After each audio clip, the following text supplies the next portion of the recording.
বিজেপিৰ ক্ষেত্ৰত অখিল গগৈয়ে কোৱাটোৱেই সত্য। নিৰ্বাচন মানেই যুদ্ধংদেহী তৎপৰতা বিজেপিৰ। হয়, পঞ্চায়ত নিৰ্বাচনক লৈ এইবাৰ ৰণসিঙা বজাইছে বিজেপিয়ে। বিজেপিৰ ইলেকশ্যন হেডকোৱাৰ্টাৰ যেন বাজপেয়ী ভৱন। বাজপেয়ী ভৱনত অনুষ্ঠিত হৈছে বিজেপিৰ নিৰ্বাচন প্ৰবন্ধন কমিটিৰ গুৰুত্বপূৰ্ণ বৈঠক। 40জনীয়া ষ্টাৰ কেম্পেইনাৰৰ তালিকা প্ৰকাশ কৰি বিজেপিয়ে লৈছে আগ্ৰাসী স্থিতি। নিৰ্বাচন পৰিচালনাৰ বাবে 16খন সুকীয়া সমিতি গঠন কৰি তৎপৰতা আৰম্ভ কৰি দিলে ৰাজ্যিক বিজেপিয়ে। মুখ্যমন্ত্ৰী আৰু ষ্টাৰ কেম্পেইনাৰৰ বাবে 2খন হেলিকপ্টাৰ ভাড়া কৰিছে বিজেপিয়ে। 31 স্থানত প্ৰচাৰ চলাব মুখ্যমন্ত্ৰী ডক্টৰ হিমন্ত বিশ্ব শৰ্মাই। প্ৰশ্নটো হ'ল ষ্টাৰ কেম্পেইনাৰৰ তালিকাত কোন কোন আছে? শৰ্মা মন্ত্ৰীসভাৰ আটাইকেইগৰাকী মন্ত্ৰী ষ্টাৰ কেম্পেইনাৰ।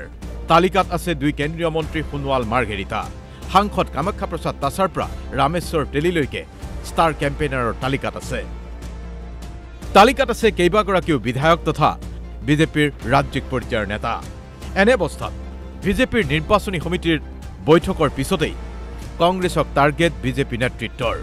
কংগ্ৰেছে টিকট প্ৰদানত ধনৰ লেনদেনৰ গুৰুতৰ অভিযোগ বিজেপিৰ ফালৰ পৰা। চাওক, তেওঁলোকৰ আজি বহু জেগাত আমি নিজেই অনুভৱ কৰিছোঁ যে তেওঁলোকে প্ৰাৰ্থী দিব পৰা নাই, APত দিব পৰা নাই, জিলা পৰিষদৰ ক্ষেত্ৰতো তেনেকুৱা।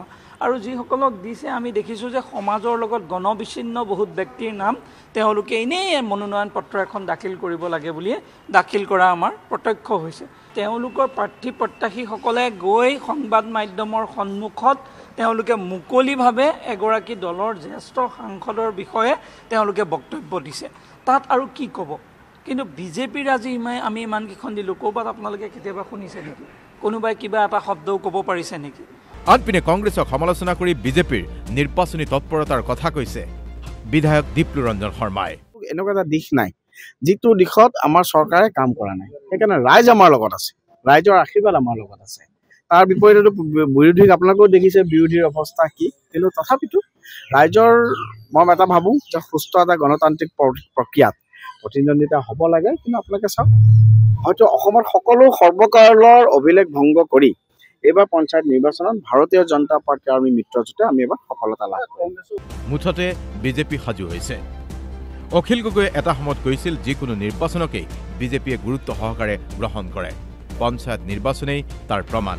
আকৌ এবাৰ বিজেপিৰ ক্ষেত্ৰত অখিল গগৈ কোৱাটোৱে সত্য প্ৰমাণিত হ'ল।